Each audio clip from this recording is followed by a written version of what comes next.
Et Élisée passa. Le contexte de ces passages, c'est le départ du prophète Élie.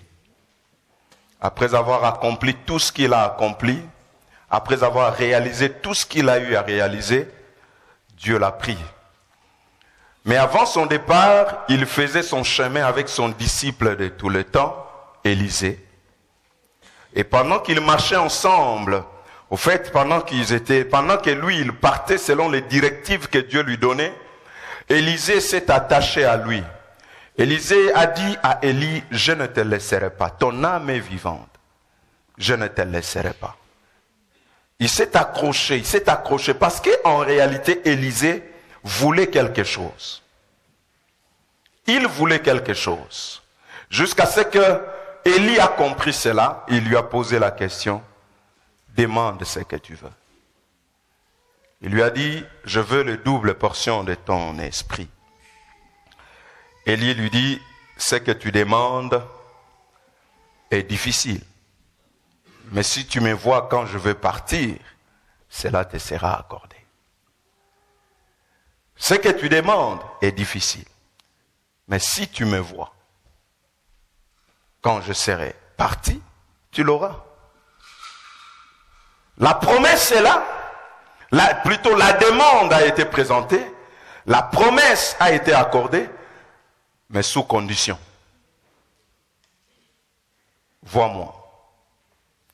Cette condition a mis Élisée dans un état d'éveil. Je ne peux pas dormir. Je ne peux pas me laisser distraire. J'ai besoin de quelque chose. Je sais où je peux l'obtenir. J'ai aussi la promesse que je peux l'avoir. J'ai aussi les conditions pour les avoir. Je me réjouis d'avoir la promesse. Je veux remplir la condition. Je reste éveillé. Élie, Dieu lui dit, Élie, quitte Jéricho. Va dans le Jourdain. Élie supplie même son serviteur, il dit, reste ici. Moi je pars. Il dit non. Je sais ce que je veux. J'ai déjà la promesse. Je dois remplir la condition. Ma joie n'est pas seulement d'avoir la promesse, mais de payer aussi le prix de la promesse. Et le prix a été, si tu me vois quand je serai enlevé, tu auras la chose. Je ne sais pas combien de temps cela va me prendre, mais je suis déterminé à avoir ce que j'ai demandé. Et pour cela, à payer le prix de l'avoir. Alléluia. Ils ont continué leur marche ensemble. Il y avait d'autres fils des prophètes qui étaient là, qui observaient, qui disaient même à Élisée, est-ce que tu sais que ton maître te sera redemandé? Ton maître te sera pris aujourd'hui. J'ai l'impression comme si tout le monde savait que le moment de son départ est arrivé. L'a-t-il dit à ses disciples? Je ne sais. Mais tout le monde était au courant que c'était le jour de son départ. Tous avaient la connaissance, mais il n'y a qu'un seul qui a pris l'initiative. Pas seulement la connaissance, mais je veux vivre quelque chose, l'expérience. Tous avaient la connaissance, mais il n'y en a qu'un seul qui a cherché aussi, au-delà de la connaissance, l'expérience. Donne-moi quelque chose. Amen. La Bible dit alors qu'ils marchaient ensemble, à un moment, le char de feu est venu emporter Élie. Élie est parti et il a laissé tomber son manteau. Élisée a pris le manteau d'Élie et il a pris le chemin de retour.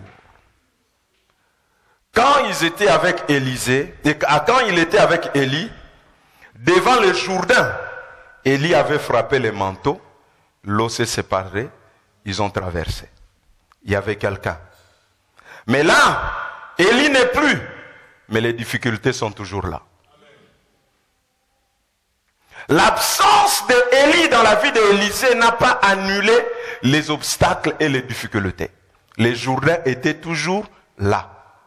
Si tu l'as passé autrefois avec Élie, cette fois-ci, sache que tu le passeras sans Élie.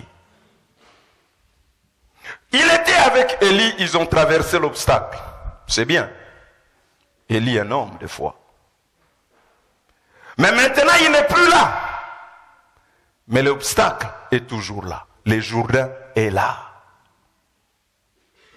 Tu dois faire face au Jourdain avec ou sans Élie. Avec Élie, c'est toujours bien parce que lui, il va intervenir. C'est lui le maître. Mais sans Élie, c'est là tout le problème. C'est là les questions se posent. C'est là où on commence à se demander, qu'est-ce qui va m'arriver? Qu'est-ce qui va se passer? J'ai compté sur lui. Je savais que quand lui, de telles situations, il faisait ça. Mais qu'est-ce qui va se passer? Il se retrouve devant le Jourdain. Ce que j'aime, c'est que Élisée savait, Élie n'est qu'un homme, il est passager. Mais Élie était tout ce qu'il était parce qu'il avait un Dieu. Je m'étais accroché à Élie, mais maintenant que Élie n'est pas là, je peux m'accrocher à son Dieu. Frères et sœurs, les hommes passeront. Les hommes feront des grandes choses qui vont susciter l'admiration. Mais ils passeront. Mais si dans notre vie on apprend, au lieu de s'accrocher aux hommes, de s'accrocher à Dieu, c'est toute la différence.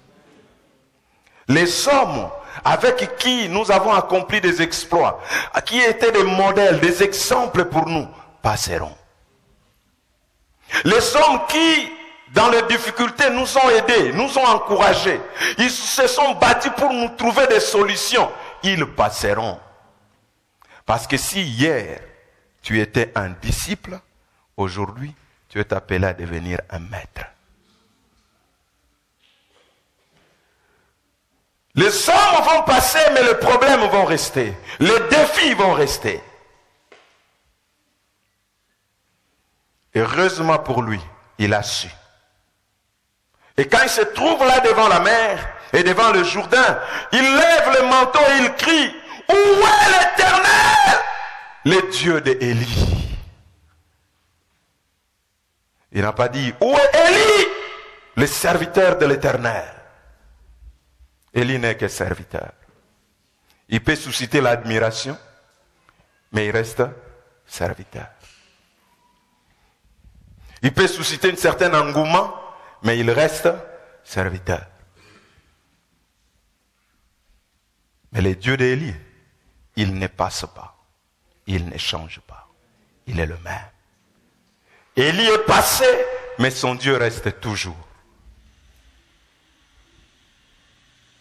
Élie a fait son temps, mais le Dieu d'Élie continue à faire son temps. Il est toujours dans le temps et il demeure Dieu. Amen. Alors il dit, où est l'Éternel, le Dieu d'Élie? La Bible dit, il frappa le manteau, le Jourdain se sépara et il passa. Alléluia. Où est l'Éternel, le Dieu d'Élie? Ça, c'était le cri du cœur d'Élisée. Je veux le Dieu d'Élie, parce que j'ai vu ce Dieu à l'œuvre, faire des choses, accomplir des choses, réaliser les choses. Ce matin, à la question d'Élisée, où est l'Éternel, le Dieu d'Élie? Nous répondons là où il a toujours été. Où est? Je cherche. Où il est? Il n'a quitté son trône. Il est toujours là. Au sommet de sa puissance. Mais où sont les Élie des dieux? Où sont les Élie des dieux? Voilà le thème de mon message ce matin. Où sont les Élie des dieux? Élisée crie, où est l'Éternel, le Dieu de Élie? L'Éternel, le Dieu d'Élie est le même, il n'a pas changé. Il a été, il est et il sera. L'Éternel, le Dieu d'Élie, est toujours sur son trône, avec toute sa puissance. Mais où sont les Élis des dieux?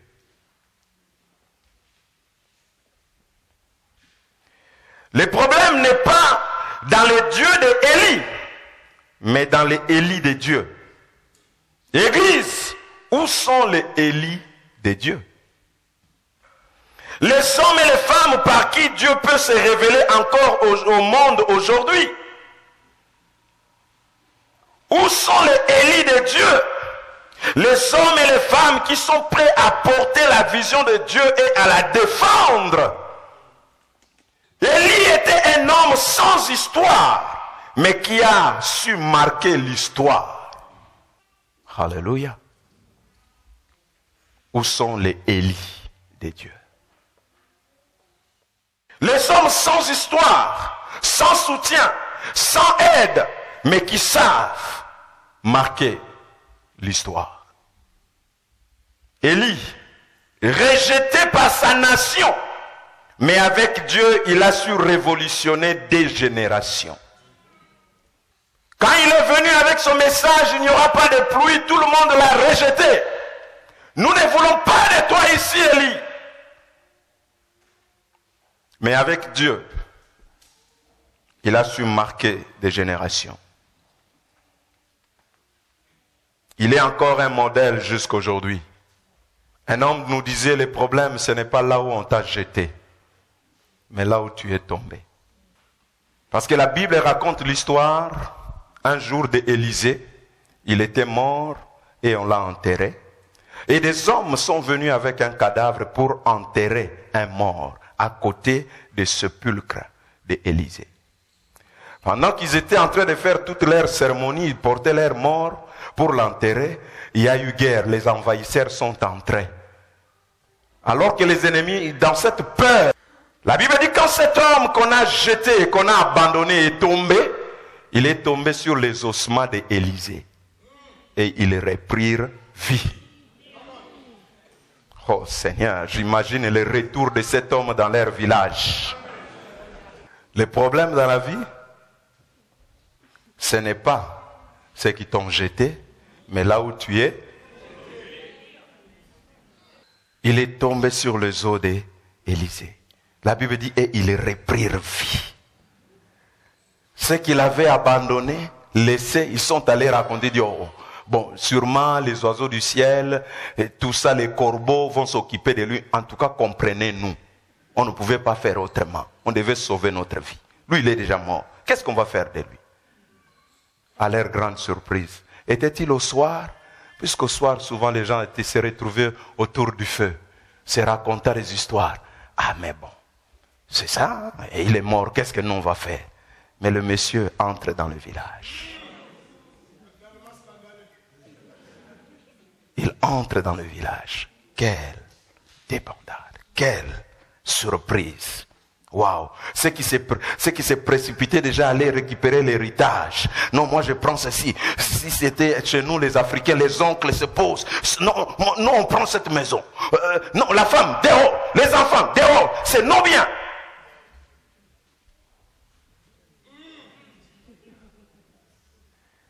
Ce que tu ne sais pas, il est derrière ton dos. Frères et sœurs, où sont les Élis de Dieu? Les Élis de Dieu. Des hommes rejetés, mais qui ont su, avec Dieu, se relever et faire des exploits. Ce matin, j'aimerais soulever quelque chose qui peut caractériser. La liste, certes, n'est pas exhaustive. Les choses qui peuvent caractériser les Élis de Dieu. En examinant soigneusement la vie d'Élie, j'ai pu comprendre premièrement que les Élis de Dieu sont des hommes et des femmes qui